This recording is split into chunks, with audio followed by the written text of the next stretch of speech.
There are a million different reasons why you could be feeling like you need something else to help you get through the day, to help you thrive, to help you grow and heal, because 2023 was a wild ride and it does not seem like it's going to slow down in 2024. So if you're here, it's probably because you feel like you need something. And from where I'm standing, spirituality is only really useful in as much as it can free us, free everybody else, and help us have more good days. And in a time like now where so many things in our reality are becoming clearer than they've ever been about how the world works and what's true and what's never been true, and also so many things are becoming more unclear about how we're going to live and what the future is going to look like, I really think that if you were feeling called to up your spiritual game in 2024, then it probably stands to serve you in a big way and to help you live every day a little bit better. So today I'm going to help you. I'm going to do my best to share all the tools that will help you to actually build something that is good for you, that is functional, that fits in your life and actually gets you somewhere when it comes to like using tools to actually feel connected to yourself, to the world around you, and really just live better.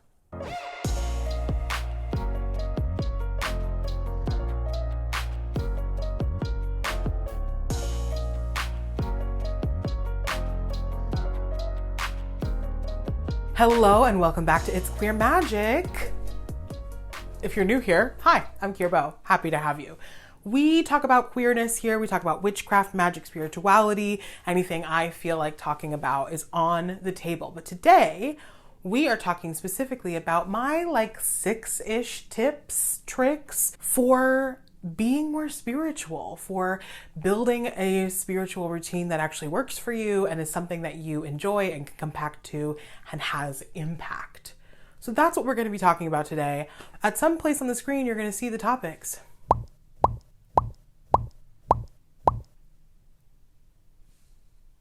Let's jump right in. Okay, not to burst your bubble, but the first thing that we have to do when thinking about what kind of spiritual practice that you want to engage in is actually to address your motivations, work on releasing shame, and ending any comparison. Because what's not going to happen is I am not going to tell you what to do. There really isn't a formula. I can't tell you 1 + 1 equals spiritual enlightenment because that's just not the case. So you are going to have to sort of experiment and play with things and find something that works for you. But when it comes to doing that, the first step is to ask yourself, like, what do I need? Like, what do I want? Because the truth is, you are not an endless project. This is not an escalator that you can climb and then like check off a button that you've achieved enlightenment or you've achieved like spiritual life. You're not here on earth to just work and fix yourself and heal. But we do these things so that we can feel better, so that we can live better. So you really should ask yourself, what do I want out of this? And if you are coming up to the answer of the question being anywhere near, I want my life to look like Kier's or anybody else's, you're immediately setting yourself up to be disappointed because that kind of comparison will make your spiritual practice feel so hollow, and honestly, nothing will ever feel like it's enough. And you don't deserve that. So start with why you're here, what you want, and remember that you're not inherently broken. You're not an endless project, and this is not an escalator that you can get off at the top as a winner. There's no winning here. There's only feeling better, trying to do better every single day. The next step along the same lines is to begin with asking yourself, what does being more spiritual actually mean to me? What am I actually looking for? Ask yourself, am I doing this to be more in tune with nature? To be more in tune with myself? Am I trying to get more access to psychic ability? Am I trying to be in tune with the spirits? Or maybe I'm just trying to fill more of my time with spiritual pursuits. All of those things are great answers to the question, but just make sure you're actually asking yourself and reflecting on why it is you are embarking on this journey. The next step is to take all of this information that you've gleaned and figure out what your goals are. And to do that, I actually don't recommend that you start with a goal. I recommend that you start with your needs. Look to your life, look to your desire, and ask yourself, what do I need? Why do I want this? So, for instance, when I was beginning, was like, I need to have more time for self-reflection. Like, I need to know myself. I'm feeling malnourished and disconnected from my own behavior, opinions, reality, and that was something that I identified as a need of mine. And so after you identify a need, don't go straight to setting a goal. Pause in the middle and root those needs into your passion, into your desire, flat out, what do you like?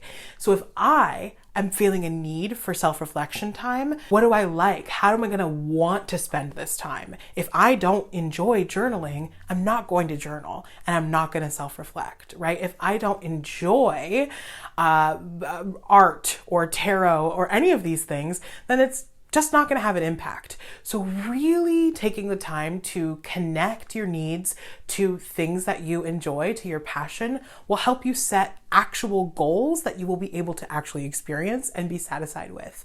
So start with a need, root it in your passion, and then set a goal that will help you experience and engage in the spiritual activities that you're setting out for yourself.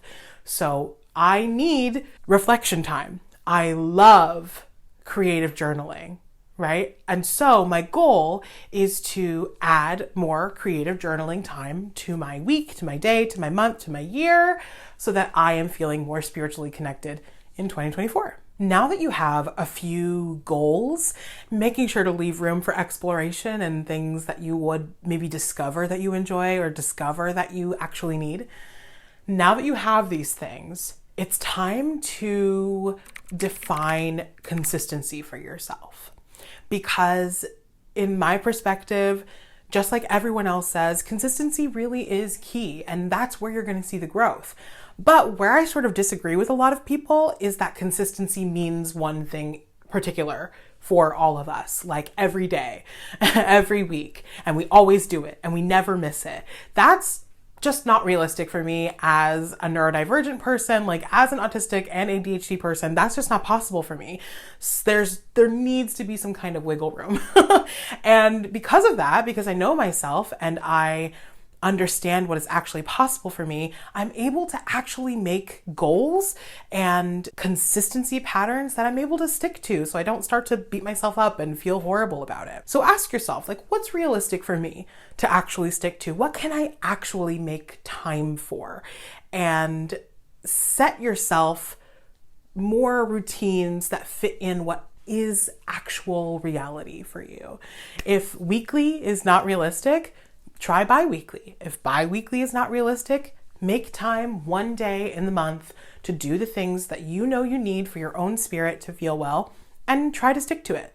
Because again, consistency really is key, but you do get to define what that means. And I'll tell you right now, if you're somebody who wants to engage with spirits and spirit work, they love consistency. And more than consistency, they love a schedule. So it doesn't matter if you can't do once every week. If you say on the 17th of every month, I'm going to be at the altar with the candles lit up, listening, they know they're going to be at the altar on the 17th of every month. And that's when we'll show up. And you'll have a much better time trying to make connections and build these skills because you're coming to it in a habit. That habit doesn't have to be every day, but it is consistent. One thing I learned from my autistic and ADHD experience is that it's really valuable when you're trying to build a routine or a schedule to separate different types or different intensities of your schedule. So I'll have a schedule for what I can do on my best possible day. I'm firing at all cylinders ahead. I'm feeling good. My routine could include a bunch of things. And then I'll also have a routine for an average day when I don't necessarily feel on top of the world, but I am feeling capable of doing the things that I want to do. And most importantly, you have a bare minimum schedule routine of things that you can do when you're not feeling it, when you don't feel good, when you don't have time, or when outside things affect your day-to-day schedule or your ability to show up for what you actually want to be doing. Having those schedules split up has saved me so many times, especially mentally, with the way that you treat yourself when things don't go to plan. So I recommend giving that a shot and seeing if it's something that might actually work for you, because I think it might. The next step is my favorite. And you might hear me and think, of course, because yeah, of course. But it is actually a very good reminder that so many people need all the time. And that is to find the magic in the mundane. Sometimes we're trying to build a spiritual routine or feel more in tune, and we think that it means that we need to add so many other things to our schedule when our schedule is often already super full and there's not a lot of wiggle room. There's not a lot of space to add an hour of tarot reading or an hour of meditation every single day. Sometimes that's just not realistic. But the reality is that we are spiritual beings. We are spirits inherently connected, living in these physical bodies that are also inherently connected to the earth and to the stars and to everything, right? So everything that we do during our lives, day to day, has a magical element. We just have to choose the perspective that allows us to engage in those things that way. Like in the morning, there's a high chance that you drink coffee or tea or water. And all of those things are spirits. Those are separate spirits. Every single kind of tea is a different being. Water itself is an element, right? A main element that we as people are made up of so much, right? So if you're drinking water and you decide to connect with the spirit, or you try to label the water with love or forgiveness or compassion or whatever it is you're trying to focus on or experience that day, now something that you're doing every single day, no matter what, is a spiritual maintenance or spiritual activity. Right? And there's so many things. You take a shower. That's cleansing, physically cleansing, but it can also be spiritually cleansing with the right attention. And you don't have to change your tools. You don't have to get Florida water soap or really make a spiritual bath every day. If you can, you'll probably feel great. But if you're like me, you can't do that every day. But just the water in itself is a powerful spiritual tool. So stepping under the shower and saying, thank you, water. I'm so grateful for you. Cleanse me in my body and cleanse my spirit will absolutely work and have you feeling better and have you feeling like you did engage in some spiritual activity. So don't look at your life and think that everything is mundane and there's no magic. All that you need is to shift your perspective and recognize that you are already living such a magical life. It just takes recognizing, witnessing, and appreciating the ways that your life already aligned to be pretty magical. And sometimes just making the tiniest tweak, like saying thank you to your coffee or stirring it a few times clockwise and asking it to help your day. That will add an element of magic to your everyday life. Okay, the last thing I want to touch on is to offer you some tools to battle resistance. Because no matter who you are or how spiritual you are, there are going to be some times when you just don't want to do it. And that's human, that's natural. But sometimes we sort of have to find a way to keep going. Not all the time. Sometimes you're going to give yourself a break, and that's good, and you should do that. But sometimes you're going to have to find it within you to keep going when you just don't want to. So here are my top tools for really resisting that resistance. So when you actually get to the place where you are stopping, where you're like, I should go meditate, but I don't want to. That's normal, right? You don't need to feel shame. It is not an invitation to sort of beat yourself up over it. But what we can do is not let that be the final answer to ourselves. So if we ask ourselves, what's going on? And we answer, I don't want to do that. We don't leave it there. We go further and say, why? Why don't you want to? and really work with yourself, almost force yourself to answer the question. And if there's no punishment involved in your brain, there's no punishment. If you don't do this, there's going to be horrible things, then you might be more able to get an honest answer from yourself as to why you're feeling the resistance, what's coming up. Because one of the most powerful tools is that resistance, because it is hiding something that is asking to be paid attention to, that a lot of times is asking to be healed. So if we don't ignore that and let that just be the final answer, we might actually get some really juicy gold of information about why we are resisting what is good for us. You can also start with asking things like, what will happen? Like, what will happen if I don't do this? How will I feel if I don't do this? And how will I feel if I do? And most of the time, in my experience, if you actually engage with your brain and your feelings this way, you'll usually get to a conclusion that you do just want to do it. You're just maybe tired or not feeling good or afraid or don't want to do the thing that's actually going to help you. And at the end of that, you can usually help yourself to actually start it and just do it because you've convinced yourself, or at least reminded yourself, that you actually want it, you do like it, and it will feel good. You just have to get over the hurdle. So don't stop at I don't want to just cause. Treat yourself like a little baby, like a little toddler. Ask that inner child, why not? What will make it better? And see if that helps you get a little more unstuck. The next tool I would use is to try to make it pleasurable. This is not supposed to be a punishment. Like, life on earth has enough of the horrors, right? There's enough suffering. You don't need to add it to yourself. So while not everything is always going to feel like a party or a wonderful celebration, we can do our part, put some effort in to try to align the things that we're trying to do with enjoyment. So if it's adding music or getting dressed up, or if it is giving yourself a delicious meal in the middle of it, right? Whatever you can do to make it fun and pleasurable and enjoying. If you can make it enjoying, you will enjoying it.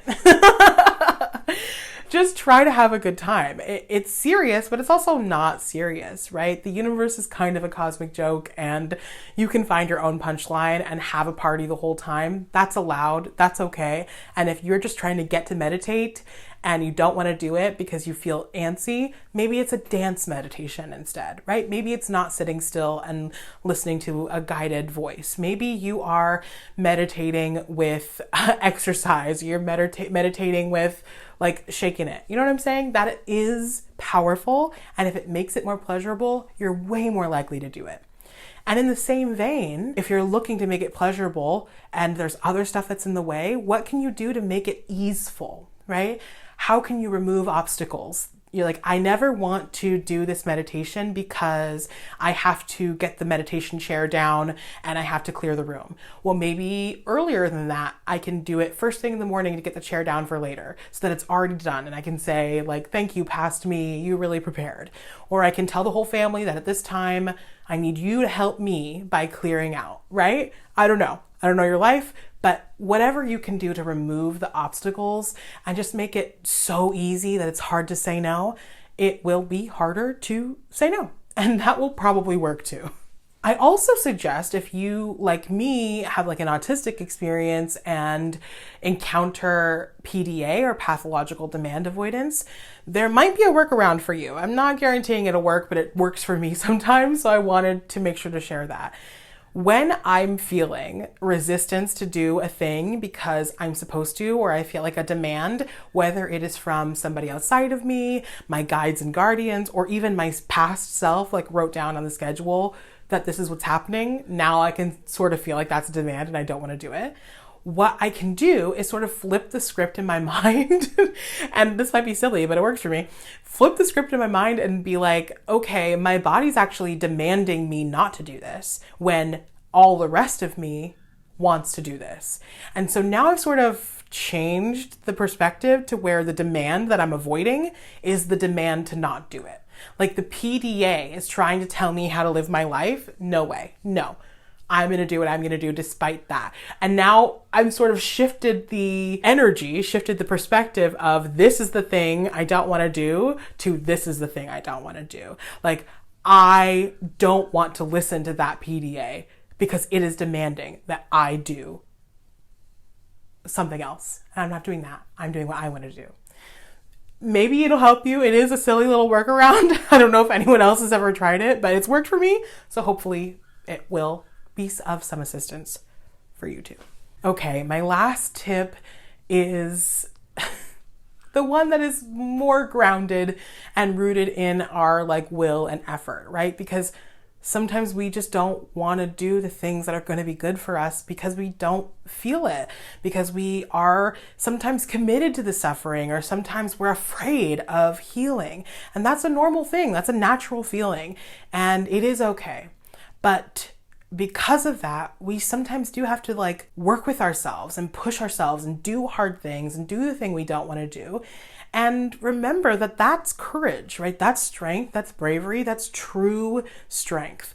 And when we can shift our perspective and remember that all of the things that we're trying to do to have a more spiritual life or to experience a more spiritual existence here, that those things are medicine.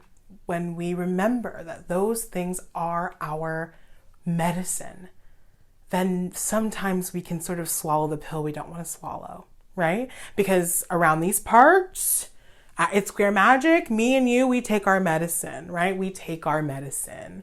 You're hearing me? We take our medicine. And if our medicine is meditation that day, then that's the medicine we're going to take, because we know that it is the solution. It is the tool, or one of the tools, that is going to help us live better every single day. So trust yourself. Trust the process. Remember that you are not doing this for validation. You're not doing this to climb a ladder to success. You're doing it to have more good days. And every time that you have a good day, you know that that medicine is working. So I hope so much that this was helpful. If you have any other tips, leave them down below. I would love to hear it. And if you have any other questions, please hit me up. I would love to help you. Coming up, I am going to deliver you a few of my favorite spiritual activities that I've added to my routine in my tenure as a spiritual person, and share with you the ones that have changed my life and had an effect on me. So stick in there. Next week you'll see that, and maybe it'll help you get some inspiration for other spiritual activities to do. Thank you so much to all my patrons. Love you. If you want to be a rainbow witch, the links are down below. If you want a one-on-one session, tarot or spirit channeling, or spiritual counseling in which we could one-on-one figure out the perfect spiritual routine for you, then those links are down below as well. Stick around. If you liked it, give me a like. If you subscribe, I would love that. And if you want to hit me up on Instagram, we will chat there. Love you. Take care of yourself. Stay cool. Stay queer. I'll see you around. Bye.